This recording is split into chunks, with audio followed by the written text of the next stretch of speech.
शांति कार्यक्रम में आपका स्वागत है। ओम शांति। यदि हर एक ब्रह्मा कुमार और कुमारी ब्राह्मण आत्मा हम विचार करें कि हमें परमपिता परमात्मा ने कितने ऊंच आसन पर बिठाया है, तो शायद सारे कल्प में, सारे सृष्टि चक्र में इतना श्रेष्ठ जन्म, इतना श्रेष्ठ जीवन, इतनी श्रेष्ठ प्राप्ति शायद किसी की भी ना हो। प्यारे बाबा तो कहते हैं कि सतयुगी देवी देवताओं से भी उत्तम आपका जीवन है। अगर हम शुरू करें तो जिसको जन्म देने वाला ही स्वयं भाग्य विधाता हो, यानी जो सबका भाग्य बनाने वाला है, उसके द्वारा ही हमारा जन्म हो, तो ऐसे जन्म का क्या कहना। अनादि परमपिता परमात्मा, हम सब जानते हैं कि आत्माओं के अनादि पिता परमपिता परमात्मा हैं। आत्माएं भी अनादि हैं, अविनाशी हैं। हमारे परम पिता भी अनादि अविनाशी हैं और परम पिता हैं, पिताओं के भी पिता हैं। ऐसे पिता और फिर आदि ब्रह्मा बाबा, जिसको हम ब्रह्मा यानी बड़ी माँ कहते हैं। हम सबका जो ये अलौकिक जन्म है, मरजीवा जन्म है, दिव्य जन्म है, ये हमारा कोई शारीरिक जन्म की बात नहीं है, बल्कि अनादि परमपिता परमात्मा ने आदि यानी सृष्टि के आदि वाले आदि देव ब्रह्मा माता के द्वारा हम सबको जन्म दिया है। तो अनादि परमपिता परमात्मा सबका भाग्य विधाता है। तो जिसका जन्म अनादि पिता और आदि माता के द्वारा हुआ हो, और जो दोनों भाग्य विधाता हों हमारे, तो आप सोच सकते हैं ऐसे भाग्य की अगर हम सदा अपने जन्म की भी स्मृति में रहें, तो हमारे चेहरे पर, हमारी चाल चलन में कितना नशा, कितनी मस्ती और कितनी खुशी रहेगी। इसके बाद और बात हम सोचते हैं तो सारे सृष्टि चक्र में कभी ऐसा नहीं हुआ, ना कभी हुआ है और ना आगे कभी होगा, जो किसी का पिता, शिक्षक और गुरु एक ही हो। दुनिया में कभी कभी ऐसा होता है कि किसी का पिता टीचर होता है, तो हम कह सकते हैं कि उसका पिता और शिक्षक लौकिक रूप में एक है। लेकिन यहाँ पिता, शिक्षक और गुरु, और वो भी परम पिता, परम शिक्षक और सतगुरु जिनका एक हो, वो सिवाय हम भाग्यशाली आत्माओं के सारे कल्प में किसी का हो नहीं सकता है। और हम जानते हैं कि पिता द्वारा संतान को वर्षा मिलता है, शिक्षक द्वारा व्यक्ति को पढ़ाई मिलती है, जिसको हम कहते हैं knowledge is source of income, जिससे व्यक्ति में लियाकत आती है, काबिलियत आती है और उसकी आजीविका चलती है। और गुरु के द्वारा मनुष्य को कोई ना कोई वरदान मिलता है। लेकिन हमारे परम पिता, परम शिक्षक, परम सतगुरु तो स्वयं अनादि और आदि माता पिता हैं।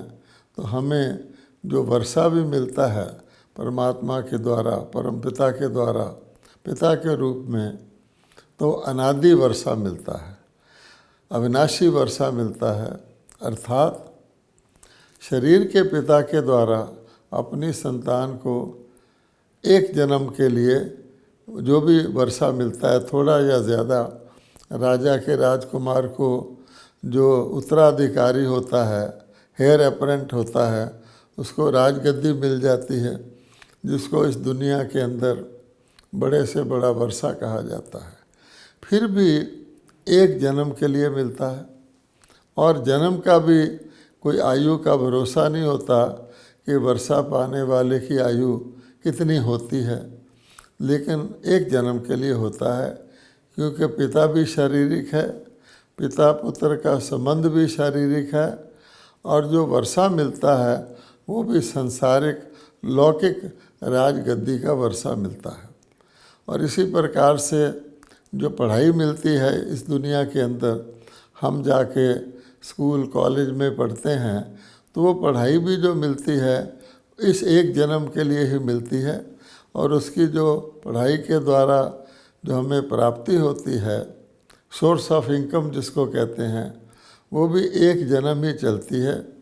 एक जन्म के कुछ वर्षों तक हम पढ़ते हैं, और कुछ वर्षों तक उस पढ़ाई के द्वारा हम अपनी आजीविका चलाते हैं। तो शारीरिक पढ़ाई है, शारीरिक टीचर है, और पढ़ने वाला भी शारीरिक है, और आजीविका भी शरीर की ही चलती है, शरीर निर्वाह होता है परिवार का, वो भी एक जन्म का ही होता है। और गुरु भी, जो आजकल लोग गुरु के पास जाते हैं, गुरु से मंत्र मांगते हैं, कुछ आशीर्वाद लेते हैं, कुछ, वो भी एक जन्म के लिए ही होता है। लेकिन हमारे परमपिता परमात्मा, परमपिता का अविनाशी वर्षा, परम शिक्षक द्वारा सर्वश्रेष्ठ पढ़ाई और सतगुरु के द्वारा महामंत्र, एक ही महामंत्र, और फिर एक ही महामंत्र और फिर वरदान हमको मिलते हैं इस दुनिया में। एक टीचर गुरु के द्वारा एक वरदान, इस दुनिया में बाबा कहता है लौकिक दुनिया में अनेक वरदान और एक महामंत्र हमें परमपिता परमात्मा के द्वारा मिलते हैं। दुनिया में भी लोग परमात्मा को पालनहार कहते हैं, लेकिन हम बच्चों को भगवान के द्वारा जीवन में कदम कदम पर परमात्मा पालना की अनुभूति होती है, उसका अनुभव होता है।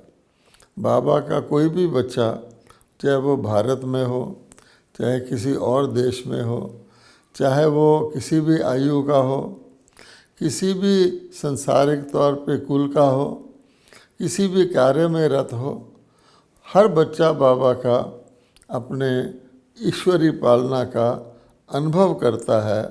और वो पालना परमात्मा हमको कैसे देते हैं और तो कोई समझ नहीं सकता, पर हम जानते हैं कि परमात्मा की जो हमें श्रीमत मिलती है, कहते हैं ना मेरे सिर पर अपना हाथ रख दो हे परमात्मा, तो जो श्रीमत मिलती है और जो लगातार हमारे जन्म के प्रथम दिन से लेकर अब तक मिलती आई है, वही परमात्मा की पालना का स्वरूप है। दुनिया में भी लोग जब भक्ति करते हैं, परमात्मा से मांगते हैं, तो क्या मांगते हैं? वो यही मांगते हैं कि हमें धन नहीं चाहिए, रतन नहीं चाहिए, सोना नहीं चाहिए, चांदी नहीं चाहिए, हे परमात्मा हमें सद्बुद्धि दे दो। क्योंकि अगर हमें सद्बुद्धि मिल जाती है, सही जजमेंट की पावर हमारे अंदर आ जाती है, तो वो एक बहुत बड़ा भाग्य होता है। और सद्बुद्धि से अन्य सभी प्राप्तियां व्यक्ति को हो जाती हैं।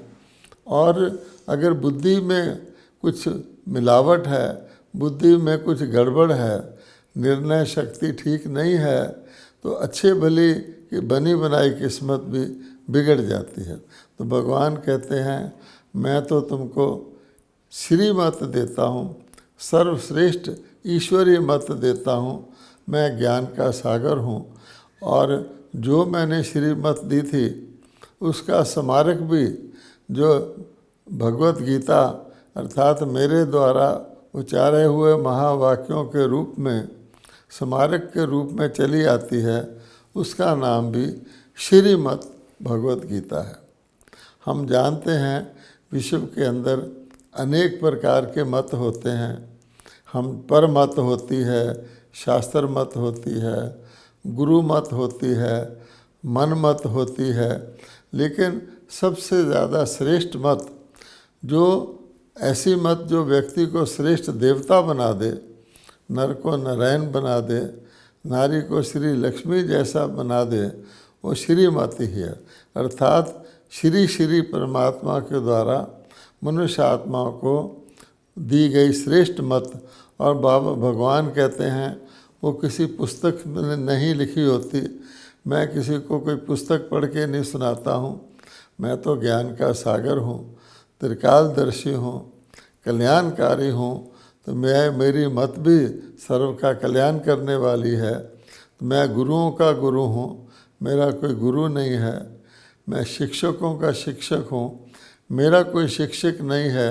तो परमात्मा द्वारा जो हमको रोज़ श्रीमत मिलती है नित्य प्रति ज्ञान मुरली के द्वारा, और वो भी सारे विश्व के सभी ब्रह्मा कुमार कुमारियों को एक जैसी मत, एक ही मत मिलती है, वो जो है ईश्वरी पालना का साकार रूप हमारे साथ सदा के सदा रहती है। और फिर भगवान कहते हैं पढ़ाई जो परमात्मा पढ़ाते हैं परम शिक्षक के तौर पर। और हम जानते हैं कि परमात्मा को हमें पढ़ाने के लिए ही इस सृष्टि पर अवतरित होना पड़ता है, वरना परमपिता परमात्मा, कई लोग कहते भी हैं कि परमात्मा तो सर्वशक्तिवान है, वो ऊपर परम धाम से ही सब कुछ कर सकता है, अवश्य कर सकता है, अन्य कई कर्तव्य भगवान कर सकता है। लेकिन पढ़ाई का जहाँ तक प्रश्न है, पढ़ाई तो हम आत्माओं को पढ़नी है, और उस समय पढ़नी है जब हम आत्माएं भले शास्त्र पढ़े हुए हों, हम आत्माएं लौकिक विद्या पढ़े हुए हों, लेकिन सत्य ज्ञान के हिसाब से तो हम अनपढ़ हैं। तो जिस प्रकार से हर आत्माओं को दुनिया में टीचर पढ़ाता है और स्टूडेंट अपने अपनी क्षमता के अनुसार अपने अपने पढ़ाई पर अटेंशन के अनुसार ही पढ़ाई पढ़ते हैं, और सभी स्टूडेंट नंबर वाइज हो जाते हैं। एक जैसी पढ़ाई मिलते हुए भी सब स्टूडेंट एक समान उसको नहीं पढ़ पाते हैं, उनका नंबर बन जाता है। इसी प्रकार से भगवान कहते हैं कि मैं जो ईश्वरी पढ़ाई पढ़ाता हूँ, खास उसके लिए मुझे अपना परम धाम छोड़कर शरीर में ले नहीं सकता, जन्म मरण में मैं आता नहीं, पर काय प्रवेश करके अवतरित होकर ब्रह्मा के शरीर रूपी रथ में मैं जो श्रेष्ठ पढ़ाई पढ़ाता हूँ, वो जो है इतनी श्रेष्ठ है कि जिसके अंदर तीनों कालों की पढ़ाई आ जाती है। दुनिया के अंदर कितनी भी पढ़ाइयाँ हों, लेकिन पढ़ाने वाले मनुष्य आत्मा होंगे, विद्वान होंगे, फिलॉसफर होंगे, ऋषि मुनि होंगे, लेकिन किसी को भी तीनों कालों का ज्ञान तो हो ही नहीं सकता। द्वापर युग जो इस कलयुग से बेहतर था, रजोगुण जिसमें प्रधान था, आज तो तमोगुण प्रधान है। उसके ऋषि मुनियों ने भी बहुत खोज करी और अंत में यही कहा कि नेति ही नेति, कि परमात्मा के बारे में जानना, अपने तीनों कालों के बारे में जानना किसी भी मनुष्य आत्मा के वश की बात नहीं है, क्योंकि मनुष्य आत्मा अल्पज्ञ हैं। वो तो अपने अगले पिछले जन्मों को भी नहीं जानते, सबके तीन कालों और तीनों लोकों को कैसे जानेंगे। इसलिए भगवान कहते हैं इस पढ़ाई के लिए मैं अपना परम धाम छोड़ के बच्चों पर तरस करके उनको पढ़ाने के लिए आता हूँ। और वो जो परमात्मा ज्ञान की पढ़ाई पढ़ाते हैं, वो इतनी अलौकिक और अनूठी और अद्वितीय पढ़ाई है कि उससे मनुष्य आत्माएं, आप सोचिए 3 काल मैंने होता है, पास्ट, प्रेजेंट और फ्यूचर, यानी इतिहास जिसको कहा जाता है। और 3 लोक का अर्थ होता है 3 लोक, यानी परम धाम, सूक्ष्म लोक और ये साकार दुनिया। उसको हम बेहद की ज्योग्राफी कह सकते हैं।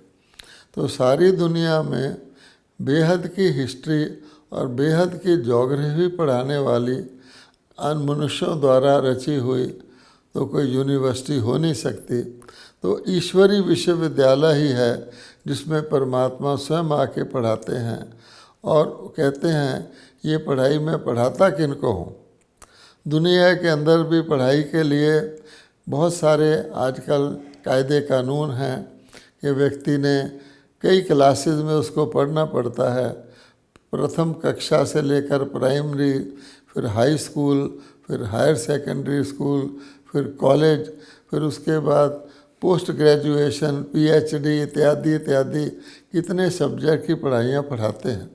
लेकिन भगवान कहते हैं मैं कितनी सहज रीति से और साधारण आत्माओं को, जिनको दुनिया वाले समझते हैं कि ये तो कुछ पढ़ ही नहीं सकते, गरीबों को, महिलाओं को भगवान आके ऐसी ऊंचे से ऊंची पढ़ाई सहज रीति से प्ले स्कूल की तरह वर्षों से पढ़ाते पढ़ाते पढ़ा देते हैं।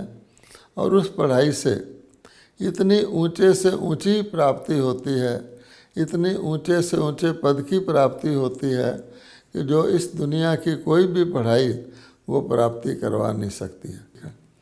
अब आप देखेंगे इस संसार की जो पढ़ाई है उसमें ज़्यादा से ज़्यादा कोई व्यक्ति जो है प्रधानमंत्री बन सकता है, राष्ट्रपति बन सकता है, कोई आईएएस ऑफिसर बन सकता है, कोई भी पद प्राप्त कर सकता है। लेकिन वो पद जो है इतनी सारी पढ़ाई पढ़ने के बाद केवल एक जन्म के भी कुछ वर्षों के लिए होता है। और इतने वर्ष पढ़ाई पढ़ने के बाद एक जन्म की प्राप्ति होती है।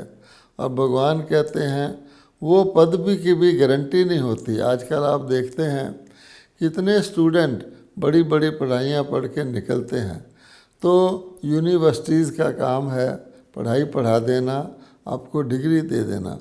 उसके बाद उस पढ़ाई के द्वारा जो आपको प्राप्ति होनी चाहिए, कोई आपको कार्य मिलना चाहिए, कोई जॉब मिलना चाहिए, ऑफिसर बने या साधारण बने, उसकी कोई गारंटी नहीं है। लेकिन भगवान कहते हैं कि मैं जो ईश्वरीय पढ़ाई पढ़ाता हूँ आकर के, उस पढ़ाई से एक जन्म का भी थोड़ा सा भाग्य मैं पढ़ाई पढ़ाता हूँ और उससे अनेक आने वाले अगले जन्मों के, कलयुग के अंत में मैं पढ़ाई पढ़ाता हूँ और आने वाले सतयुग में 2 युगों के लिए गारंटीड जो भी पढ़ता है उसको उस पढ़ाई के अनुसार देव पद की प्राप्ति होती है। विश्व महाराजन, विश्व महारानी से लेकर जो रॉयल फैमिली होती है देवी देवताओं की, उसके बाद जो प्रजा होती है यथा राजा तथा प्रजा, वो भी बहुत धनाढ्य प्रजा होती है, हर प्रकार से सुख संपन्न प्रजा होती है। ऐसी पढ़ाई जिससे व्यक्ति को हेल्थ, वेल्थ और हैप्पीनेस अर्थात पूरी आयु, सदा सुख, सदा स्वस्थ, निरोगी काया और वो भी सतयुग में स्वर्ग में मिलती है। ऐसी अनेक जन्मों की पढ़ाई की प्राप्ति और हर एक को मिलती है। चाहे वो प्रजा रूप में भी स्वर्ग में आ जाते हैं, देवी देवता कहलाते हैं, उनको भी अथाह सुख होते हैं, किसी प्रकार के अभाव का, दुख का, अशांति का नाम निशान नहीं होता। तो ऐसी पढ़ाई भगवान कहते हैं मैं ही पढ़ा सकता हूँ। तो ऐसी पढ़ाई पढ़ने वालों को, ऐसा परमात्मा से ईश्वरी वर्षा लेने वालों को क्या कितना नशा उनको होना चाहिए। तो जैसे लोग पूछते हैं कहो भाई क्या हाल चाल है, तो किसी की भी चाल देख करके आपको उसका हाल पता लग सकता है। तो अगर कोई खुशहाल है, भाग्यशाली है, तो उसकी चाल के अंदर भी वो नशा नज़र आता है।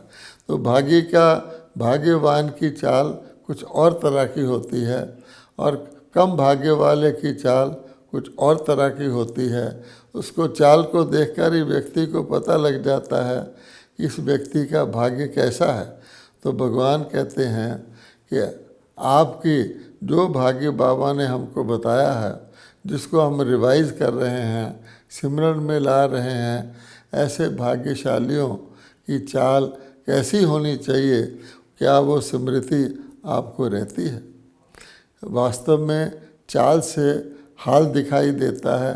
और दूसरे भी, अगर हम महान पद्मापदम भाग्यशाली के रूप में चलते हैं, अपने भाग्य की स्मृति में चलते हैं, तो हमें तो खुशी रहती ही है, अन्य को भी हमें देख करके बहुत प्रसन्नता होती है और वो भी इच्छा रखते हैं कि हम भी इस प्रकार की पढ़ाई को पढ़ें। तो इसलिए बाबा कहते हैं, इसमें दुनिया के हिसाब से, जैसे आज की दुनिया वाले समझते हैं, जिसको कहा जाता है स्टैंडर्ड ऑफ लाइफ, वो ये समझते हैं कि बाहर का रख रखाव, बाहर का दिखावा, बाहर की बहुत महंगी महंगी पहरवाइश, बड़े बड़े महलों में रहना, बहुत महंगी महंगी चीज़ें रखना, शायद यही हमारे जीवन की खुशी है।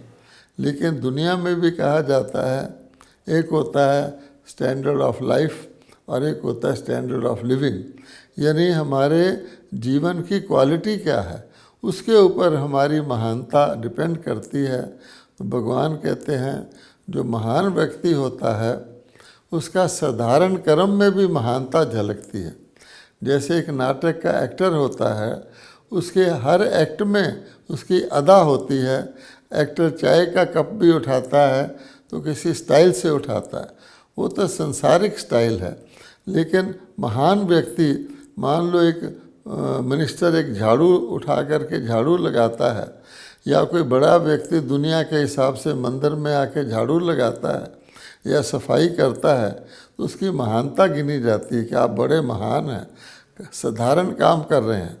तो भगवान हमको क्या सिखाते हैं कि आप मेरे बच्चे, ब्रह्मा कुमार और कुमारी जो ब्राह्मण हो, आपके कर्म साधारण भी हों, लेकिन उनके अंदर श्रेष्ठता होती है, महानता होती है, कल्याण का भाव होता है, सबके भले का ख्याल होता है। तो ऐसी आप बच्चों को मैं पढ़ाई पढ़ाता हूँ, उसका सदा आपको नशा रहता है। फिर परमात्मा पिता और ब्रह्मा बाबा हमको स्मृति दिलाते हैं कि हम आपको इतना ऊंच पद दिलाते हैं, इतना ऊंच देवी देवता पद दिलाते हैं, और स्टूडेंट लाइफ में भी तुमको इतना श्रेष्ठ ब्राह्मण बनाते हैं कि आज तक भी, जबकि कलयुग का अंत है, आपके नाम की और आपके रूप की, आपके कर्तव्य की इतने यादगार हैं कि आज भी लोग नामधारी ब्राह्मण ही हो, नामधारी देवता बना हुआ हो, उसके आगे भी आपके असली रूप को जान करके मन से झुकते हैं, नमस्कार करते हैं। उदाहरण के तौर पर आप देखेंगे कि आज की दुनिया में हर कार्य के लिए ब्राह्मण को बुलाया जाता है, चाहे व्यक्ति का जन्म हो, चाहे किसी व्यक्ति का नामकरण करना हो, किसी मकान का उद्घाटन करना हो, घर में कोई खुशी का मौका हो, घर में कोई गम का मौका हो, किसी की मृत्यु हो जाए, किसी का अंतिम संस्कार करना हो, हर कार्य में ब्राह्मण को बुलाया जाता है। और आज भी जितने ज़्यादा ब्राह्मणों को लोग अपने घर में बुलाकर भोजन करवाते हैं, उतना वो अपने आप को भाग्यशाली समझते हैं।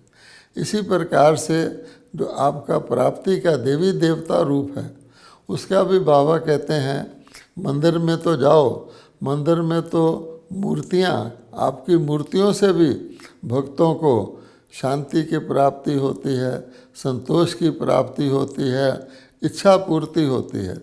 लेकिन जैसे हम देखते हैं, कभी कभी कोई कार्यक्रम होते हैं, जैसे रामलीला होती है या कृष्ण लीला होती है, जन्माष्टमी मनाई जाती है, तो किसी भी एक्टर को अगर श्री कृष्ण का रूप दे दिया जाता है, किसी बच्चे को बाल कृष्ण बना दिया जाता है, किसी बालिका को राधा बना दिया जाता है, या रामलीला में किसी व्यक्ति को श्री राम का रोल करने के लिए बनाया जाता है, श्री सीता का पाठ करने के लिए किसी एक्टर को लाया जाता है, तो सब लोग ये समझते हैं कि असली नहीं है, ये तो पाठ बजा रहे हैं।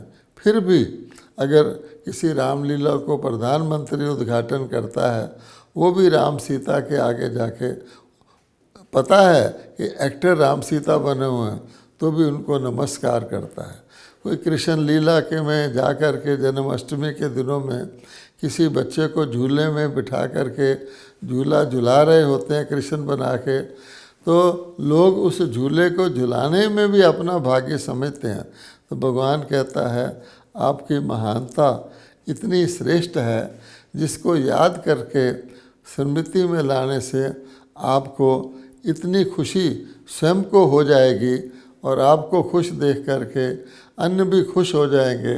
जैसे मंदिर में देवताओं का कीर्तन करते हैं, महिमा देवताओं की गाते हैं, तो भी व्यक्ति प्रसन्न हो जाते हैं भगत। तो आपको अपने उस रोल को देखना चाहिए।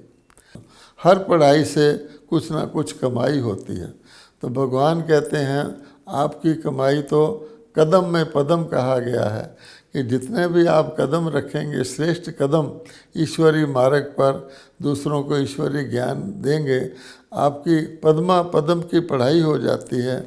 लेकिन परमात्मा कहते हैं सतगुरु के रूप में मैं जो तुमको महामंत्र देता हूँ, पवित्र बनो और योगी बनो, और अनेक प्रकार के वरदान रोज़ देता हूँ, यही तुम्हारे सुख शांति पवित्रता के जीवन की चाबी है।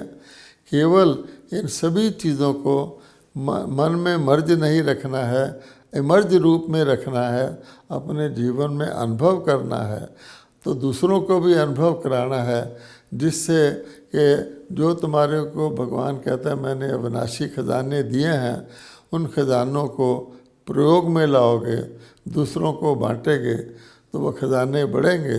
दुनिया के अंदर दुख शांति की जो लहर है वो मिट करके सुख शांति संतोष की लहर फैलेगी। ओम शांति।